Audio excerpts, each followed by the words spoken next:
You ask me all the time if I feel accomplished after we do things, and after the last 2 days, I actually do. Yay! Normally, I don't feel like I feel accomplished with everything that we've done because I don't feel like we've done enough. But the last 2 days, we've been really good about actually getting stuff done after work, and it just feels good. It does feel good. And yes, our flesh does want to just sit and not do stuff after having worked all day because you go to work and then I'm at home doing work for the household. And, sometimes you want to just not do stuff.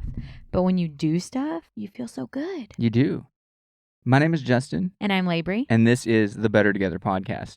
But yeah, you're right. It just feels good to actually get things done and to get things done during the week. Yeah. Because a lot of what we've done has been stuff we would normally do for the weekend. But then if you do these things on the weekend, then you have no time to do anything else. Yep.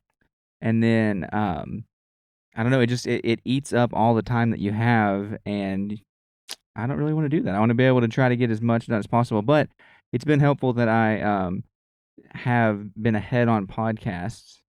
Yeah, because that allows you to really free up some time. Because normally you would just have to not be able to do that. You'd have to come down here and prepare and do your podcast. And that takes, like 2 hours a lot of times. Yeah.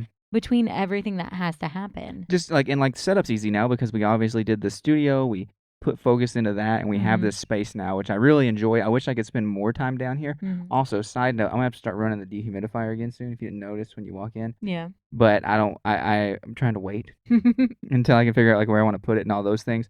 But we're definitely gonna have to start that. In the wintertime, obviously living where we do, you don't have much humidity. But this time of year, I think it was 90% humidity this morning. And it was 70 degrees. So it didn't feel bad. But it was just it's not even raining. It wasn't even raining this morning. It was 90% humidity. I've worn this light sweater all day long. And it's been wonderful. This weather is so weird. It is.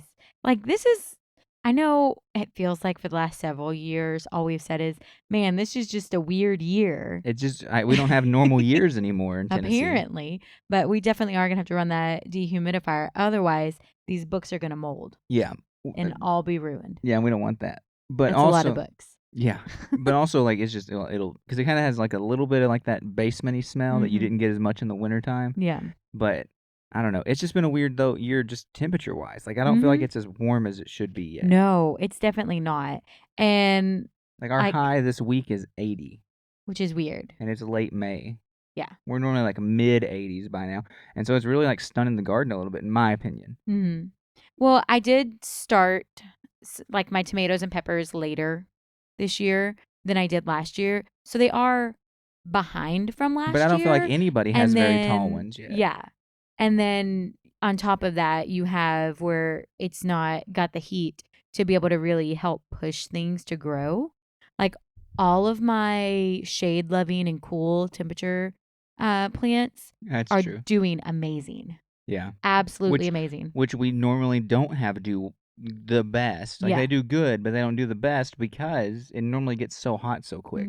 We have broccoli heads this year. This is the most, maybe that's what it is. Maybe, because I was saying to somebody one day, I was like, we don't have spring and fall, really. We do, but what it turns into is you have 2 weeks of decent weather where it's in the 70s, and all of a sudden it's almost 90. Yep. And 90% humidity. Yeah, and then in the fall, it's either raining or it's 40 degrees outside. Yep. And it doesn't you don't have this gradual decline and stuff. So maybe that's what this is. We just have a gradual incline getting back to, summer temperatures. Yeah.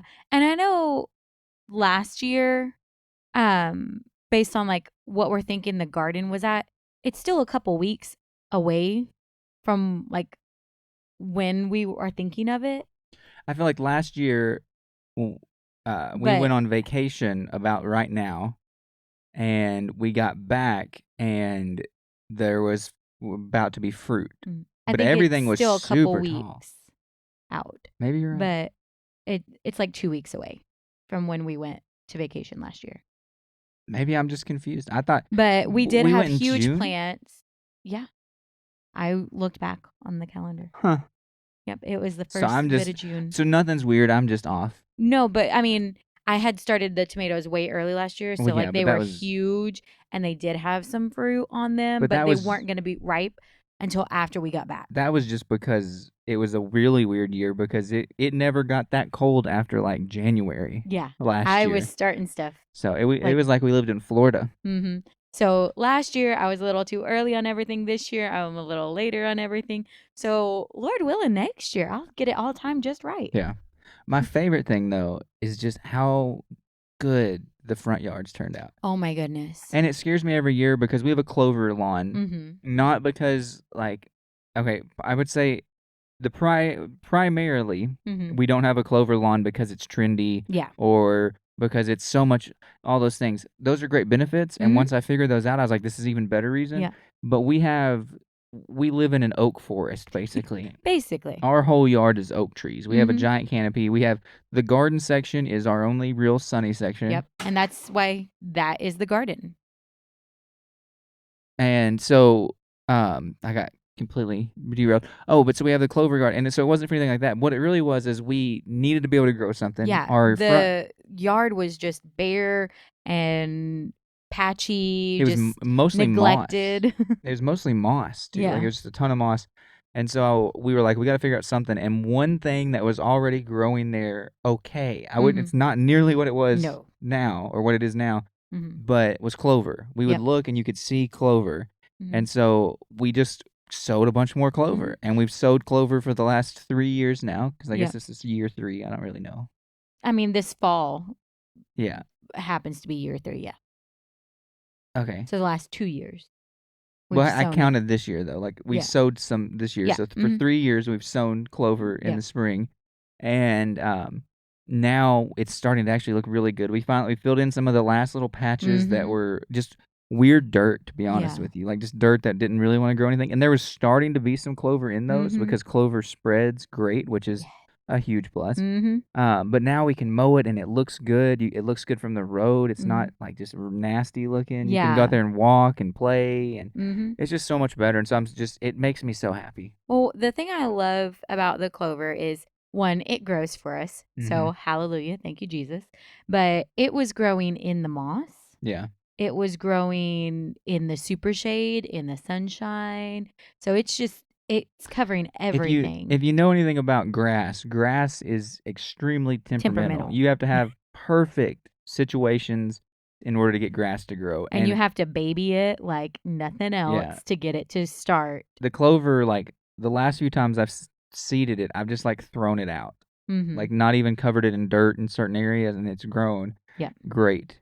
And so it's just been impressive to watch. But the thing about it too is, like, so grass would also require like you to get the pH right and like the acidity of the soil and all those things, and you might have to aerate the soil because that's a thing. Yeah, there's so much. And so like the clover's been so easy to not have to do that with, that I absolutely love it. And like we're trying to get the backyard situated now, but we focused primarily on the front yard. Because I mean, we're trying to help the curb appeal of the house, because we know eventually curb appeal you want the front to look good because that's what you see the most anyways when you get home. And then, but also not just that, it was just like, I don't want to do 2 sections at once. And so like we're going to focus on this section and then we'll deal with the next section. And so that was just kind of our plan. But now we're onto the back, and hopefully we sowed some stuff this week. That was part of what we did to be productive. And I think that's helped a lot. And so I just, like, this last time I mowed, I was like, man, everything looks great. And I mowed it super low. Yeah. That was a mistake that I did make last year with the clover. And not in the same way that, like, I'm not worried about it this time. What happened is it was getting close to our son's birthday party, which is at the end of summer. And I mowed it nice and short and decent, but then it never rained again. Yeah. And so the clover, as drought tolerant it is, when it doesn't have leaves, it doesn't do the best at being drought tolerant. So a lot of it kind of died back. But it came back in droves this year. And, like, that's the thing about it. Those, like, clover in the wintertime, it might die back some. It does die back a decent bit. But not enough to cause erosion, because you still have a seed bed or a root bed system there. So it's holding the soil in place. There's still some coverage. And really what our issue is that causes it to go away is the leaves. And so, like, if we could get the leaves gone quicker, I do think the clover would stick around more. Yeah. As long as we're able to do that. The last couple years, we've had extenuating circumstances to where we've just not been able to keep the leaves off of it as much as we would like to. Like, stuff has just happened. So, Lord willing, we won't have anything like that this year. I mean, we'll have a newborn this fall, but Lord willing, we can strap her in a carrier and just go about our business and get Or she things just done. sleeps or Yeah. whatever, And we'll get the yard cleaned up and get those leaves out of the way so that way the clover can stay. But what's good about the clover is it also helps with the garden situation because it brings in pollinators. Because as we're waiting for all the pollinators and stuff to come back, all the clover is growing up. It's getting those little flowers. It's still not crazy high or anything, and it's still very pleasant to the eye. So it's nice to like leave it for a while. Yeah, we let it grow up. I let it grow up pretty tall before I do the first cut, especially because I try to let as much of it.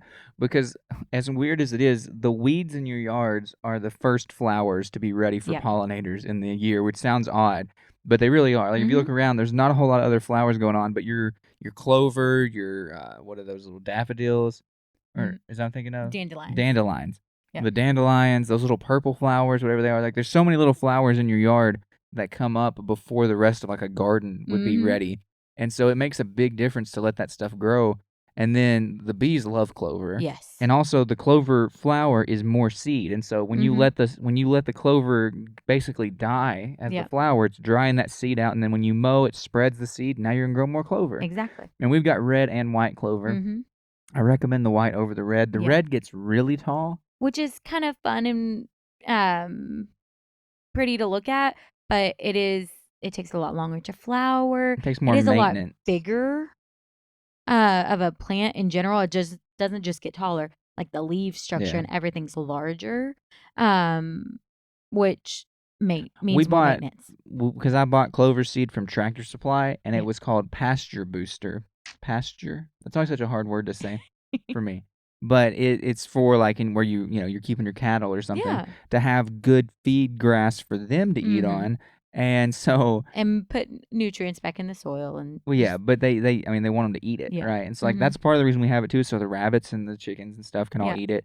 But it does, like you're saying, it fertilizes. So that's the thing, is that grass is not self-fertilizing. You have to fertilize grass. But clover is self-fertilizing, and so when you do that, it's going to be able to keep up and actually improve the soil that you planted in. So also, and we've noticed that. Yeah, like some of the places you'll plant clover though, like they'll plant it in fields as a cover crop, so that way they can put nitrogen back in the soil for when they grow, corn or whatever. Just various crops and things that need it, but it's such a wonderful thing to grow, and like your mom always ties in a lot to your Irish heritage, and we just play with it because hey, clover, Irish, it works for us. I like having the clover. We got really into like the whole homestead thing for a minute.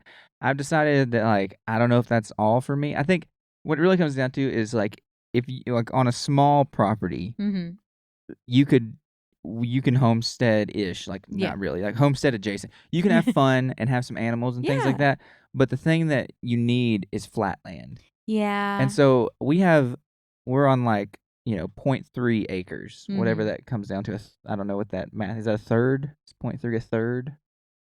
I'm not sure, but it's 0.33 to be technical. A fourth is a quarter. Yeah, so that's 0.25 is a quarter.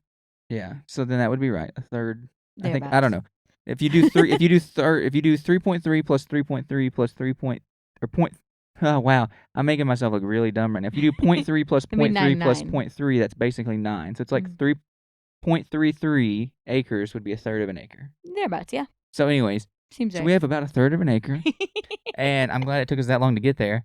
And it would be fine if it was all flat. It would be great. If it would be flat. I envy people whose yards are measured in square foot now that have just flat, because it makes such a big difference. Everything we want to do, it's like, that we could do that, but now we've got to like dig it out and level it. And so like that's the biggest issues with the chickens. It's like if it was just on level land, this would be so much easier to deal with. But not being on level land makes it a pain in the rear. It really does. I mean, they're wonderful to have, but we both go through our cycles where it's like, man, maybe we should just get rid of these guys. Yeah. And just like return this back to yard. Well, and what it comes down to is like, if you're really skilled, which we're not, I'm just going to be honest, then you can really build some good infrastructure and stuff like that. But in our case, like we have a chicken coop, it's fine coop. but like it's got a flat roof, and so they get on the roof and then they poop all over the roof, and you got to deal with that. And the thing too is like I remember I really like I'm not gonna get rid of our chickens. We'll probably have chickens for a long time. We might have chickens forever, but the funny thing is like when people were all getting chickens a few years ago because eggs were so expensive. I was the biggest proponent of not getting chickens. Like, there's so many people who have chickens that are like, everybody should get chickens. I don't think so. No. Not everybody should have a dog. Not everybody should have chickens. Not everybody should have kids. Like, not everybody should have a house, because they're not going to be able to take care of it, And so, like, not everybody should have these things. Like, it's just the simple truth of the matter. And I was a big proponent of that, though, because my favorite thing people said was like, well, I take care of a dog, so I can take care of chickens. And I'm like, I understand that you can take care of a dog, but the thing about a dog is that a dog gives back to you, and like, yes, a chicken gives you eggs, but a dog gives back to you in like affection and understanding. You can say, even the most like aloof dogs, or even just like stubborn dogs, are gonna listen to you in some way. Yeah, you can motivate them with food. You can get them to come in the house. You're gonna let them out. They're gonna come back to you. Chickens don't do that. Yeah. If it's raining all week, eventually you're gonna have to go out in the rain and take care of your chickens. You can't just let them sit there. Yep. If it's if they get out, you're gonna have to get them back in. Yep. Because a lot of times they're not smart enough to. They'll just run at the fence a whole bunch, right? Like there's so much to chickens where it's like it's all take. Yeah. There's no give from a chicken. A dog can give you something. Yes. But a chicken can't give you anything but eggs, and it's a lot of work to get those eggs. Don't listen to the lies of social media to where like you can go out there and cuddle your chickens all the time and whatnot. Okay, you can. They are, cuddly. It depends. But they're also covered in poop. Well, yes. And sometimes like our chickens don't really want to be picked up. They don't want you to mess with them. And like we dealt with them a lot when they were little, and like they just never really got into it. And what it comes down to is if you want that chicken, be prepared to spend hours with your chickens. Yeah, lots and lots of time. No offense if you're a chicken lady, but like, come on, you're spending way too much time with those chickens. Like if you have that connection, because like my rabbits, I don't have to spend that much time with them. Now I don't pick them up. Rabbits don't like to be picked up. Just let's be honest. In general, you can probably break a rabbit down just like our cat's broke down to where like he's chill to be picked up even by the 4-year-old. But a rabbit, it also affects them the way you pick them up and stuff. There's a whole lot of stuff. They've also got big claws. Yes. Big claws, worse than the cat's claws. Oh, so much worse. But they don't like to be picked up. But I've got a relationship with them to like, I bring treats sometimes, apples or kale, whatever. Yeah. You take that stuff down there and they like come to you. They're like, hey, buddy. And the chickens are kind of like that, but they're a little more apprehensive. Yeah. Right? The chickens. Like, do you really have something? Is it There's something a reason that there's stereotypes about chicken. There's a reason you call somebody chicken. Yeah. Right? Like you watch these things and you're like, wow. How did you survive in the wild? Yeah. Were there no predators where you came from? That's really what I thought, to be perfectly honest. I get it. But the whole like homestead thing, like I love the idea of it, but I could never get to that point. Especially now, like I want to be much more focused on ministry and no offense to anybody who homesteads, I think it's great, but a lot of times that can be a very like me focused activity and thing. It's a very consuming activity. Like that's how I think it becomes me, is because you're just serving yourself a lot of times and just trying to take care of yourself. And that's not a bad thing, but that's not where I want to be all the time. Well, and you have to differentiate with that, because in that, if you are making, like doing your homestead activities and growing that and being self-sufficient on that, you're making that your God, then you've fallen away from what we want to do as Christians. So it's just something that's hard to balance. Hey, look at there. Yeah, I kind of forgot to do the other light. Now the lighting looks like it's supposed to. But it's just a hard thing to balance. It's with anything. It's with anything. Like I can fall easily into like the traveling thing and like want to just, all I want to do all the time is travel and make those videos for the YouTube channel and be focused on that. But that's not what I'm here for. Yeah. I think that's what we get a lot caught up on sometimes, is like, what are we here to do? And the simple fact of the matter is that we are here to make disciples, to point people to Christ while we have the time. The time is fleeting. Yeah. We should take as best use of the time as we can. And for me, I realized that that's different things. Now, I think you can be a blessing through like doing the homestead stuff. Yeah. You can help other people. I think it's good to be self-sufficient. That's part of the reason we have the animals that we do have. If you ever had things hit the fan, there's some realm of self-sufficiency that we could handle. Yep. We get a ton of eggs. Yep. You know, we get lots of eggs. So, I mean, we could survive on eggs for a little bit. And like, we are able to be a blessing with the eggs. Yeah. We share the love with those.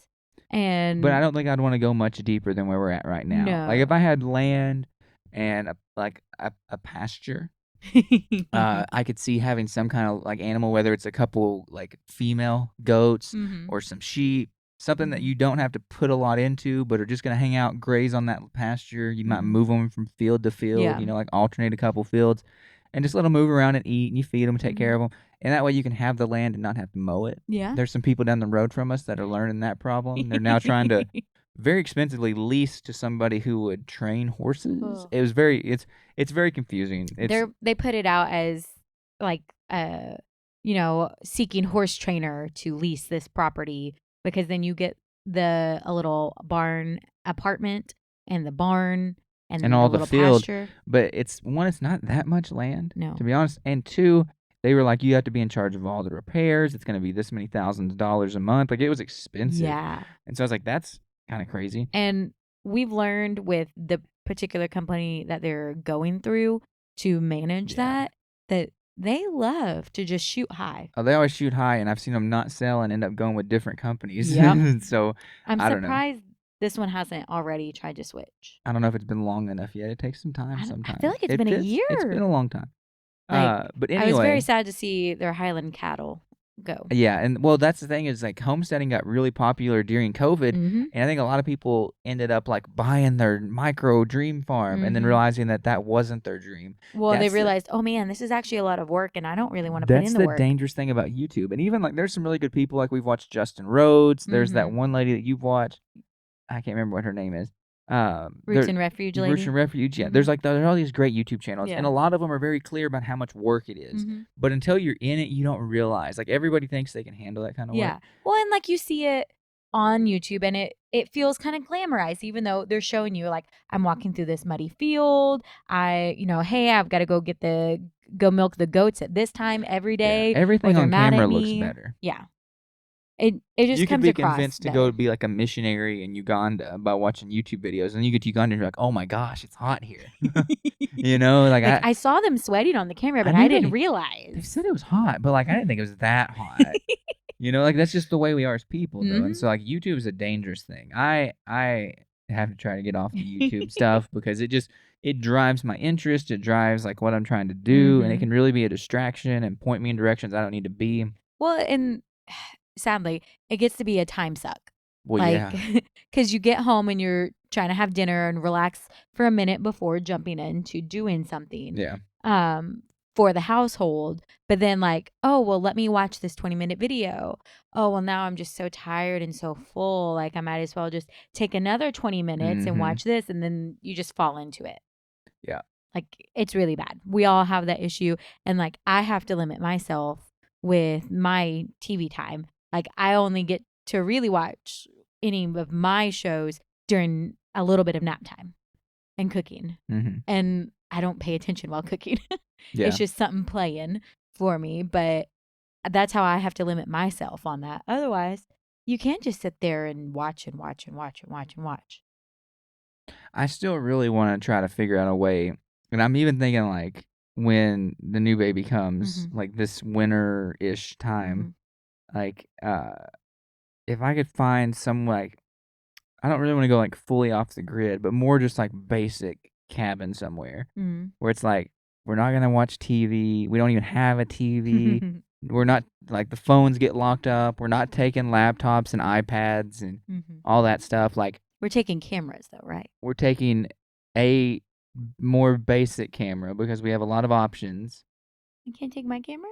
No, because it can become a distraction. Then you'll be like, I just want to get this on my phone so I can. But my point is this. Just hold on. My point is the fact of like just to get away from all those distractions of things and just be able to have a fun, enjoyable time and like actually focus on a puzzle or Yeah. actually read a book or, because like that's one thing on vacation that like we've always had ambition to do is like, I want to read this book on vacation. And then how many books have we ever read on vacation? None. Like we may pick it up one time during vacation, but then we get distracted by something else. What happens is we normally fall into like that TV rut still. And like you end up watching movies or watching this or watching that.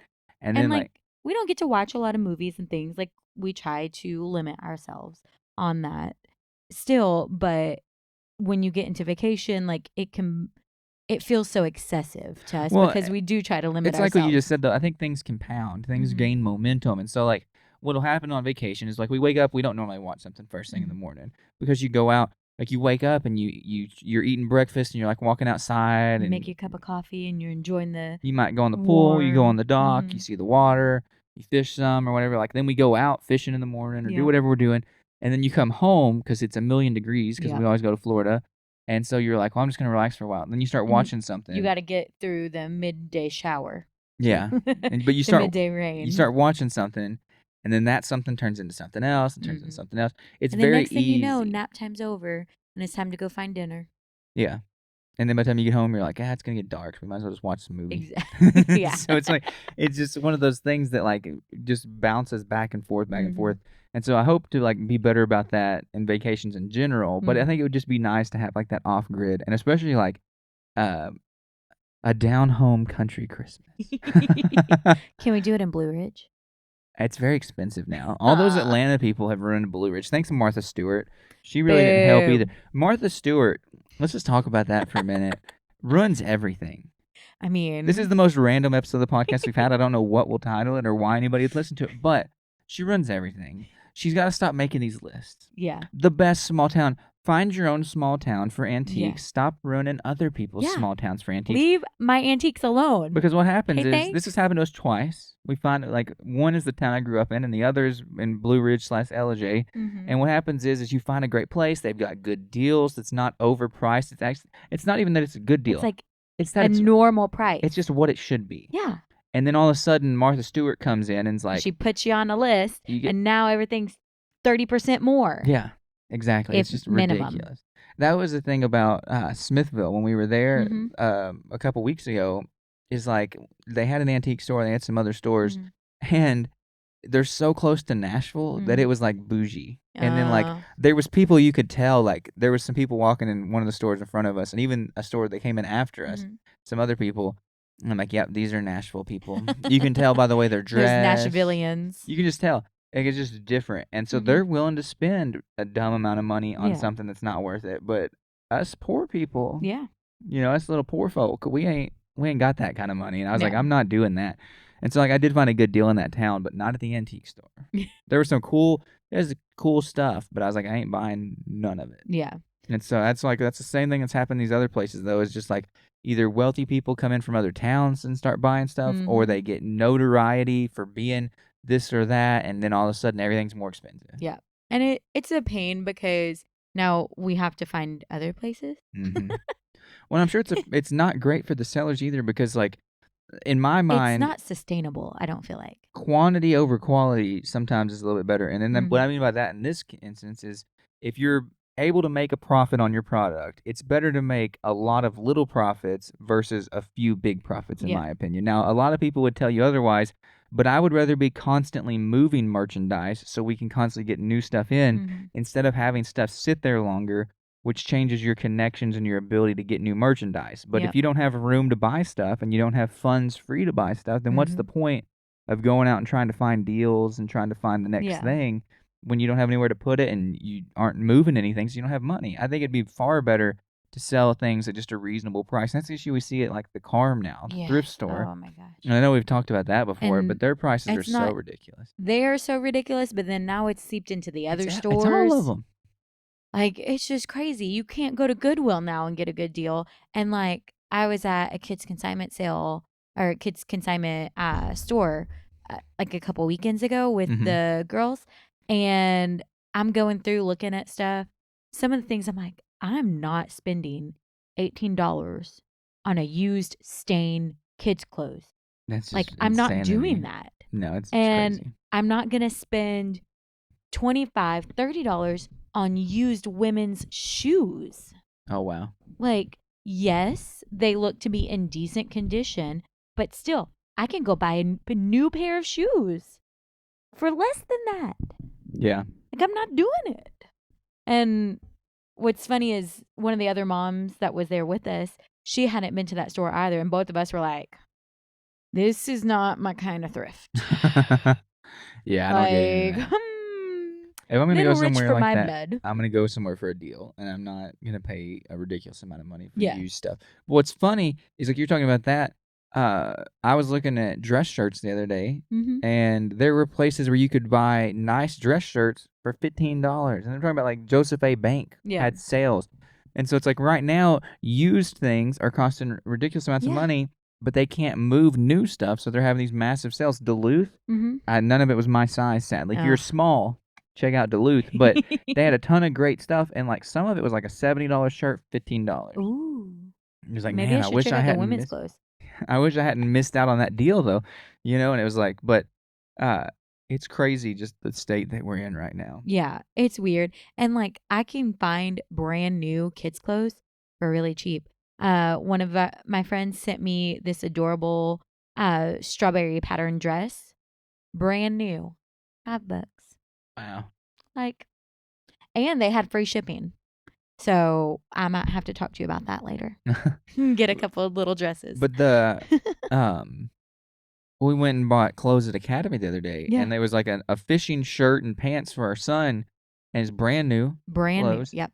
And it was like $17 for the shirt and the pants, and it had been like $30-something. And it was just because we happened to glance at the clearance sale section, yeah. And I was like, well, this is exactly what we wanted. Yeah, because the main thing, like, he still had some fishing shirts that could work, like some outdoorsy shirts that could work for him for this summer. But his little athletic pants for the hot weather, those were getting a little short. I mean, they have served their purpose well, but I also got those on sale like 2 years ago.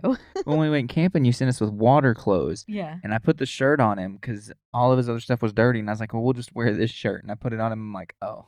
Is this too small? It's too small. Oh. It's not too small for water clothes. Yeah. Like if he was going to be playing in water, which is what you sent him for. But I was like, well, maybe this will just be a good instead of shirt. And I was like, no, we can't do that one. It looks a little I guess I could have probably rolled the sleeves up. I didn't think about that. But I was like, it looks a little goofy. So we'll just put something else on.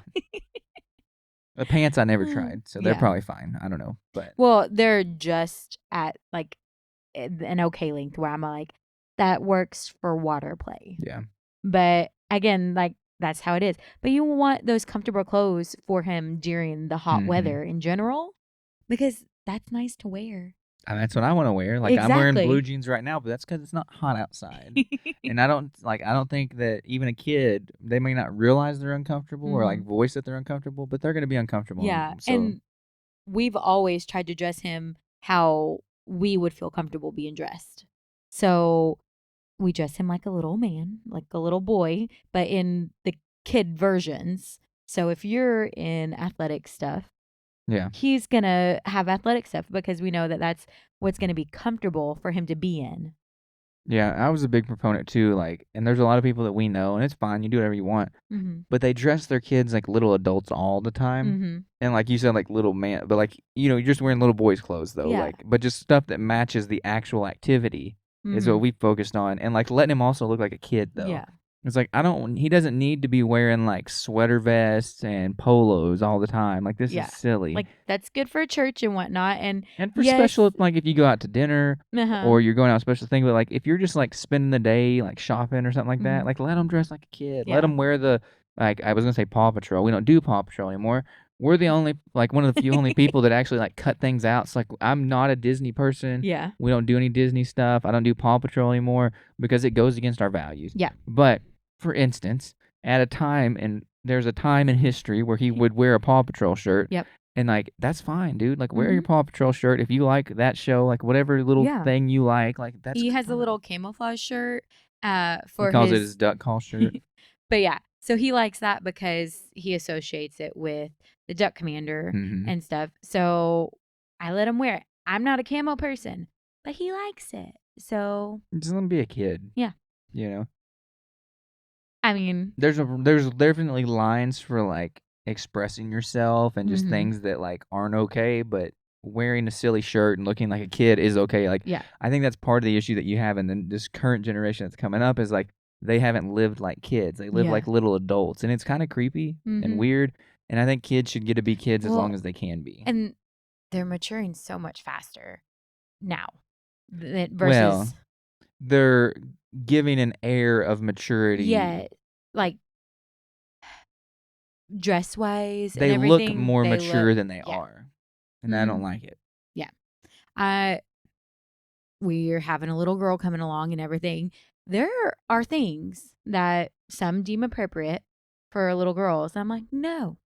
There's a lot of things people deem appropriate for little girls that I'm against, but even in modest circles where people are like, and I'm like, Yeah. I don't go with that. I'm like, that I would not feel comfortable wearing that.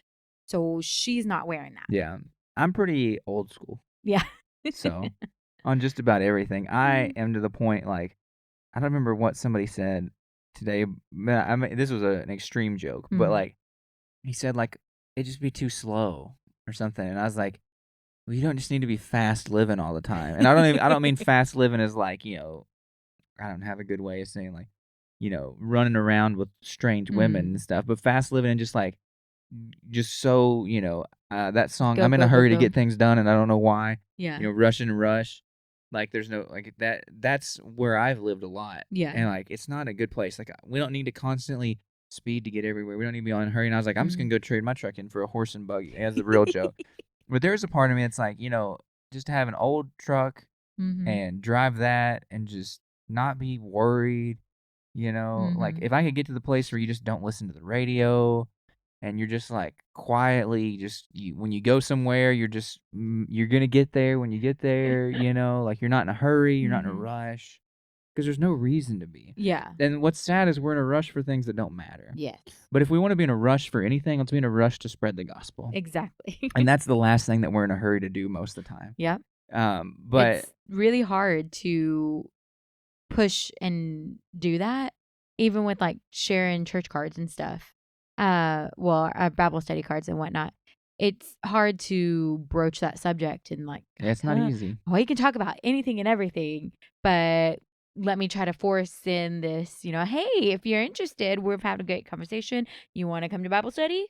Yeah. Like, it's a hard thing to. If it's the flesh fighting against steering the conversation that way. But I do just really want to slow down. And I think part of that is like the social media. Like I'm not on Facebook, Instagram, all that stuff, but like YouTube and just consuming content and always needing something, a podcast, songs, you know, always trying to read something, look at something. It's just a waste of time and it's not a thing that brings happiness. And so like if I could slow down and like that's part of that whole idea of like I think sometimes the easiest way to fix something is to have a reset, right? Yeah. And like if say like you're gonna go on a diet, right? Now we believe in fasting for spiritual reasons, obviously, and I've done podcasts about that for More God Less Me. Yep. But at the same time, like if you're gonna go on a diet, I think the best way to start a diet is by like going on like a 1 to 3 day fast. You know, like it depends on your health conditions and all that sort of stuff. Yeah. But if you can go on like a 2-day fast, it'd probably be a pretty good sweet spot. And just water. If you can go on just water for 2 days, then whatever you bring back in, you're gonna be really happy about. Yeah. But if you eat 6 cheeseburgers, 4 large fries, and 2 chocolate milkshakes on Sunday because you're starting your diet on Monday, Monday's gonna suck. Yeah. Right? And I think the same thing can be true when we're trying to break other habits like YouTube and entertainment and Facebook and stuff like that, is if we can go on a trip and not do those things and focus on other things, develop new habits like reading a book or doing a puzzle or doing this or that, you're going to come out of it so much better. That's actually something we've talked about, like if we do a trip this summer, about you, like obviously we agreed you could be on your phone on the drive, but once we get there, like you're going to try to shut down on social media. Yeah. And like I think that's a great idea because that's a good way just to like be engaged in the thing.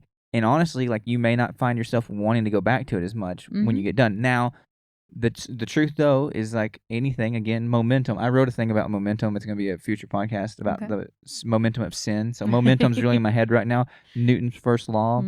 where it says that objects in motion tend to stay in motion. Yep. Well, also, if you think about objects in motion, especially if it's a downhill slope, are going to pick up inertia. They don't Yep. slow down, they go faster. And the further it goes, it's harder. And so if you spend a week not on social media, and then you just, as soon as you get back to the ability to have it, you spend a ton of time on social media, well, you're not going to just not the next day. Exactly. How much you do the day before is going to determine how much you do the next day. Yeah. And well, so, and in this, like, the goal is to retrain retrain your brain. Yes, for what you do in those idle times. Because you know what happens? You pick up that phone and you're like, oh, let me just open. Oh, okay, well, let me just look. And you're just in this daze of scrolling and looking at stuff. And you're not really processing anything. It's just something to do. Yeah. That's my problem, is like something to do. Whenever you have that down moment of just like trying to fill it. And like I do listen to a lot of podcasts and stuff like that, and I try to be good about what I listen to. Like I don't listen to anything bad, but yeah, I but try to make sure it's educational, something that's going to benefit I have to have you. balance at some point where it's like something entertainment wise, like, and a lot of times it comes down nowadays to like this disc golf podcast that is done by Christian people, but then a lot of teaching stuff. But like you can definitely get burnt on the teaching side. Yeah. It's very easy to you can't just sit there and straight listen to that, but you can straight listen to entertainment stuff all the time. But then that's not edifying. Yeah, I feel like it's dumbing us down a lot of times just because it's not anything that's engaging your mind, your senses. It's just something to lull you. But you know, I really want to try to get into that slow living thing of just like, you know, and not like, oh, I don't care about anything. There's times I wish that I was that person that didn't care about anything, because we have some friends that are that way. And, you know, as much as it can annoy me sometimes, no lie, I'm not going to hold back. I'd tell it to them for their face. Yeah. At the same time, I kind of envy it a little bit because I am so wound up about everything that it's like, man, I wish I didn't care so much about nonsensical things, right? I've got training this week at work, and like, it's like, man, it just messes me up. Even the idea of having to go to training is like, ugh. You know? Yeah, and like that's days off, and like you're already obsessing over it. It's been weeks off, and I'm like, man, Friday I've got to go to training. But it's never that bad, you know. But I think that's what's so great about us and what makes us better together, is because on those things that you're like zeroed in on, stressing over, I'm like, no, it's fine. It's we okay. talked about that the other day on here, because it was like the stuff I worry about, you don't care about, and the stuff you don't care about, or that you worry about, I don't care about. Yeah. It's just like, funny. So you have training on Friday. I have an appointment on Friday, and I'm like, yes, I want Friday to be here for the sake of having my appointment and doing that. Not like, oh my gosh, I'm dreading it Friday. I got to go do something at this specific time. And like, cause that's where you fall into, is like, I don't like the unknown. I have to be there at this time and this thing. And I'm like, yep, I get to go there and do this. But I don't feel like I can change that about myself. Like, I don't feel like you can, that's a hard one to like. But it's when you acknowledge it. Yeah. And you accept it. But I mean, my point is that I don't feel like I can change that and like make it to where like all of a sudden, I just don't care about anything. But I think I can affect more on like the speed of life thing, and like trying to rush through everything and all those things. I think I can actually have an effect in that. And so that's why it's like, I'm going to focus on that one and acknowledge the one, and try to not, you know, I'm not worried in the sense of like anxiety and fear and, you know, all those things. But it's more of just like, I don't want to do this. Yeah. Like I know there's this thing and I really don't want to do it, which is why we've fallen into I learned how to cut your hair because you did not like having that appointment set. That sounds so lame, but it's true. Yeah. I don't like having appointments. I mean, if you've seen them. I go to the doctor like 2 or 3 times a year. Once to the dentist, once to the eye doctor, and one to the gastro doctor. And every time it's like, well, and then you have your annual things at work. Yeah. That you have to have that checked in. At this point, those don't bother me as much. Yeah, you've been in that 7 years now. Like, it is just a thing. Yeah, and I get paid for it. Yeah, so that makes it a lot better. It does. Because you don't have to take the time off, and you're still getting paid, and it's all on facility. So it makes it really nice. The other ones are a pain because you do have to take that time away from work and from your family a lot of times. Even though, like, for the eye doctor and dentist, I get to go with you. Yeah. Because, we're going to go see your mom. I love her. But no, I think it's just the idea of like trying to slow down and read and do this and not just be in a hurry to do that. I think it's a good practice, to be honest. And I don't think it's something that we do enough anymore. Like, if you look back, like, at one time, they just didn't have any option but to do things slow. Yes. And I think that was kind of better. Like, it just, I don't know. Well, like, you look back. I mean, like, you're talking 500 miles an hour right now. So, like, just that alone. And I feel like maybe it's because I'm in my slow mode, but you feel like you're flying past me. It's like the tortoise and the rabbit is what I feel like over here. Like, whoo, you're making my head spin. I don't feel like I'm talking that fast, but this is just how fast I talk normally. I know, you're a little keyed up. I don't know why, but you're a little... Yeah. But you look way back, and that's why you see... Now she's trying to talk slower. Well, I'm also trying to get back on my train of thought. Trying to get back on my train of thought. But you see where women would embroider their own pillows and their own clothes and like make their own stuff. That's what they did with their idle time. Yeah. Like, what's also funny? Now you say that, like, you think like that's what they do with their idle time, was just like work on little projects and just keep themselves busy-ish. But like, things that take time, those things aren't quick. But then that made me think. Talk about like making your own clothes. First off, like back before sewing machines, that would take a long time. Oh yeah. But then you're embellishing them. But that's not really true. Like, back before sewing machines would be like way back, because like you think a singer was probably he was like a foot pedal singer in 1800s. Yeah, but still, because I know it goes back further, but I'm just saying, like, I'm thinking just like the before the turn of the century, or before the industrial age. I don't know, like, when sewing machines became common. I don't know, but what you made me think of, though, is like the husband side of that. And you've got people like Steve Jobs and these like super intelligent people like, I wear the same thing every day, so I don't have to think about what I'm gonna wear. Yeah, so did Farmer Jim. He only had 2 pairs of clothes. Well, but not just because he had, like, but I mean, even then, like, those people didn't care about clothes. It's like, I got my overalls and a shirt, and that's what I wear every day. Yep. I wear my good overalls and shirt to church, and then when those get bad, I get a new pair, and I wear the other ones in the field. Yep. Like, that's just what it was, though. Like, and they weren't concerned about it. Now we've got to have 1,000 different outfits and all this stuff. And can't wear the same thing twice in 2 weeks, and can't wear the same thing on 2 podcasts in the same week. Can't wear the same thing to church Sunday morning and Sunday night. Well, I mean, I don't know how you would. You got to be a heathen. Listen, I don't get the time to think about different outfits for Sunday morning and Sunday night anymore. I can't. No. I don't have the time or energy to put into that anymore. I can't afford that. Like, my goodness. But no, I just want to go back to simple stuff. I like the idea of becoming a person with a uniform of like, and I've showed you those one shirts. I love Orvis, as you might be able to see. And I just like, they make quality clothes that fit what I'm into. But I've showed you that one button down, which is like their work shirt. They have a long sleeve version and a short sleeve version, and the long sleeve comes in a tall. That's nice. And I'm like, I would like to just have almost the same color shirt, and it's like, I just wear that shirt every day, and I've got this one kind of pair of pants. I got like 4 pairs of them. I wear those pants every single day. You know what we need to do? We need to take you to the Orvis store and find you a pair of pants there. Their sizes are kind of, because like most outdoor pants, which is what I fall into in the summertime, don't have an inseam. Yeah. And that's a pain. Like, they just have a waist size, and you're just supposed to look into that. Look into the link. Yeah. And then blue jeans, I don't know if they even make like a blue jean that I would like. I'm not really the biggest fan of these anymore because they're so washed out. But yeah. Those are older, but they've held up. So they get to stay around. Well, the pants, man. I can run through some pants. Oh my gosh. But talk to me later about pants, because I have to mention something to you about a pair of pants. Okay.